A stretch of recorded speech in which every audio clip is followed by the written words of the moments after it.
2014 party పెట్టినప్పటి నుంచి ఈ రోజు దాకా నేను చేస్తుంది ప్రజాస్వామ్యాన్ని కాపాడే ప్రయత్నాలే. అందుకని నేను తీసుకునే కొన్ని నిర్ణయాలు పార్టీ పరంగా ఉండవు, వ్యక్తిపరంగా ఉండవు, రాష్ట్ర ప్రయోజనాలకు ఉంటాయి, దేశ ప్రయోజనాలకు ఉంటాయి. అంతేకాని ఏ రోజున కూడా వ్యక్తి ప్రయోజనాలను ఆశించి నేను ఎప్పుడు రాజకీయం చేయాల. ప్రజాస్వామ్యాన్ని కాపాడటానికి రాజకీయం చేశాం, ప్రజాస్వామ్యాన్ని కాపాడటానికి పొత్తులు పెట్టుకున్నాం. డెమోక్రసీలో ఎప్పుడు కూడా ఒక డిసెంట్ ఉంటుంది, ఒక వ్యతిరేకత ఉంటుంది. కోఆపరేషన్ అండ్ కన్ఫ్రాంటేషన్, సహకారం సంఘర్షణ రెండు పక్క పక్కన ఉంటాయి. సంఘర్షించాల్సిన పరిస్థితులు ఉంటాయి, సహకారం ఇవ్వాల్సిన పరిస్థితులు ఉంటాయి. ఇప్పుడు 2024కి సహకారం ఇవ్వాల్సిన పరిస్థితి.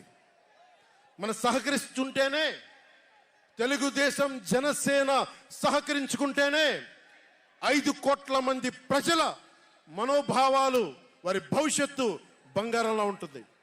మనలో మనం కలహించుకుంటే మళ్ళీ ఈ దుర్మార్గుడు దాష్టీకుడు అయిన జగన్ మళ్ళీ వచ్చి ప్రజల్ని కంటకంగా మారతాడని చెప్పి తగ్గించుకొని మరి ప్రజల్ని గెలిపించడానికి మరి ఈ రోజున జనసేన నడుం కట్టింది. నేను మాట్లాడుతున్నప్పుడు ఒక విషయం చెప్తా ఉంటాను మీకు.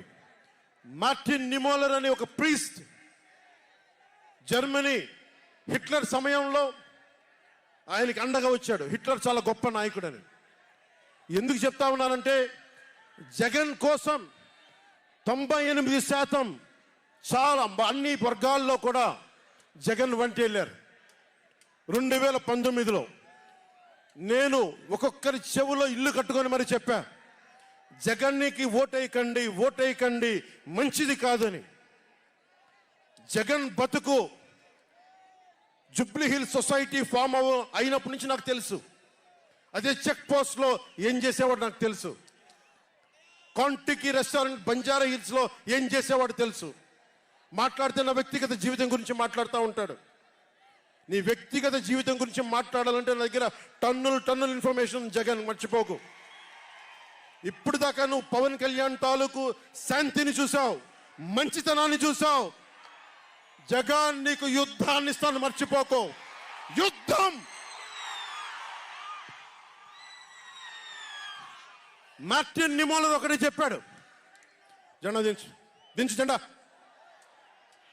మార్టిన్ నిమోలర్ ఒకటే చెప్పాడు, హిట్లర్ని సపోర్ట్ చేసే వ్యక్తి ఒక్కళ్ళ కోసం కాదు. సోషలిస్టులు వచ్చినప్పుడు నేను సోషలిస్ట్ కాదని చెప్పి హిట్లర్ ఎస్ఎస్ సైన్యం సోషలిస్టుల కోసం వస్తే నేను సోషలిస్ట్ని కాదని చెప్పి వెనక్కి వెళ్ళిపోయాడు, సహకరించలేదు, ముందుకు రాల వాళ్ళు రక్షించడానికి. కమ్యూనిస్టుల కోసం వస్తే నేను కమ్యూనిస్ట్ని కాదని చెప్పి కామ్గా ఉండిపోయాడు. యూదుల కోసం వస్తే నేను యూదుని కాదని చెప్పి కామ్గా ఉండిపోయాడు. కార్మిక నాయకుల కోసం వస్తే నేను కార్మిక నాయకుడిని కాదని చెప్పి కామ్గా ఉండిపోయాడు. తన కోసం వచ్చినప్పుడు ఎవ్వరూ లేరు. ఈ రోజున ఒక 4 దశాబ్దాల సుదీర్ఘంగా ఉన్న ఒక ఎక్స్పీరియన్స్డ్ రాజకీయ ఉద్దండుణ్ణి 53 రోజులు జైల్లో పెడితే నాకు బాధేసింది, నిజంగా బాధేసింది. ఆయన సతీమణిని అనకూడని మాటలు అంటూ ఉంటే నాకు బాధ కలిగింది. ఒక సుగాలి ప్రీతి తల్లి 2019లో ఎన్నికల్లో నేను 2 చోట్ల ఓడిపోయిన తర్వాత కర్నూలు జిల్లా నుంచి ఒక ఎస్టీ మహిళ నా దగ్గరకు వచ్చి 14 ఏళ్ళ నా సుగాలి ప్రీతి, నా బిడ్డ స్కూల్కి వెళ్ళి చనిపోయిందేనంటే నాకు 2 చోట్ల ఓడిపోయిన నాకు నిస్సహాయత వచ్చింది.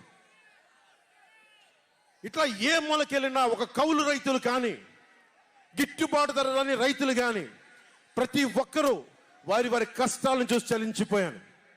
చంద్రబాబు గారి దగ్గర నుంచి సుగాలి ప్రీతి దాకా, కౌలు రైతుల దగ్గర నుంచి పరిశ్రమల్ని వద్దనుకొని వెళ్ళిపోయిన పారిశ్రామికవేత్తల దాకా, ఎస్సీ ఎస్టీలు మైనారిటీలు అందరినీ మోసం చేసిన వ్యక్తి. నేను ఒకటే అనుకున్నా, నేను వీళ్ళ కోసం నిలబడకపోతే రేపు నాకు కష్టం వచ్చిన నా కోసం ఎవరు నిలబడరు. రేపొద్దున మన మిగతా పార్టీలకు నిలబడపోతే రేపొద్దున మన జన సైనికులకు కష్టాలు వస్తే ఎవరు రారు. అందుకని నేను అలయన్స్ని పెట్టాను, నేను ప్రతిపాదించాను.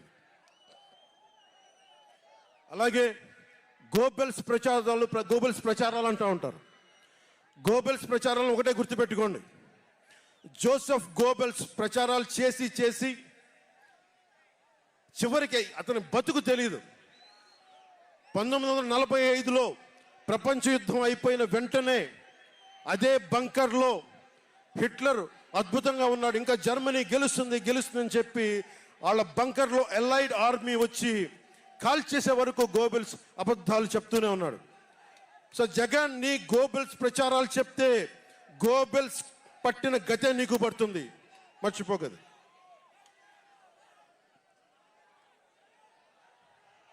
రాజధాని గురించి, రాజధాని అభివృద్ధి వికేంద్రీకరణ ఉండాలి, కానీ రాజధాని వికేంద్రీకరణ కాదు. స్ట్రాటజిక్ అడ్మినిస్ట్రేటివ్ సెంటర్ రాజధాని అంటే. ఈ రోజున రాజధాని అంటే 3 చోట్ల పరిగెట్టాల్సి వస్తుంది. వ్యూహాత్మక పరిపాలనా కేంద్రం రాజధాని అంటే. అమరావతియే రాజధానిగా ఉంటుందని చెప్పి ఇంకొక మారు ఈ తాడేపల్లి గూడెం ఈ జెండా సభ నుంచి ఇంకొక మారు ఉద్ఘాటిస్తున్నాం. 3 రాజధానులు లాంటి ఐడియాలు, ఈ 3 ముక్కల ఆలోచనలు, ఈ 3 ముక్కల ముఖ్యమంత్రి. ప్రధానమంత్రి గారు చెప్పారు 2014లో జగన్కి అధికారం వస్తే, ఆ రోజున 2014లో చంద్రబాబు గారు ఉన్నారు, మోదీ గారు ఉన్నారు, నేనున్నా, మిగతా అందరూ ఉంటే మోదీ గారు ఒకటే మాట ఉన్నారు, ఈ అలయన్స్ని కాకుండా జగన్ని తీసుకొస్తే స్కామ్ ఆంధ్ర అవుతుంది అనేది. 2019 నుంచి 24కి ఇది దోపిడీకి గురైన ఆంధ్ర అయింది. ఈ రోజున ఉద్యోగాలు లేవు, జీతాలు సంపాదించలేరు, ఎక్కడికి వెళ్ళాలో తెలియదు. ప్రజల సొమ్ము ప్రజలకు పంచి తన దానకర్ణుల్లా మాట్లాడుతున్నాడు జగన్. అరే, మీ తాత సంపాదించిన ముళ్ళ ఇంటి నువ్వేంది ఇవ్వడానికి? మీ తాత సంపాదించిన ముళ్ళ ఇది. ప్రజలు కష్టపడి కట్టిన ట్యాక్స్ నుంచి వచ్చిన డబ్బు, వాళ్ళ డబ్బు వాళ్ళకి ఇవ్వడం, అది వాళ్ళ హక్కు. అది నీకు నువ్వు దానం ఇచ్చే దానం కాదు, ఇది మర్చిపోకేది.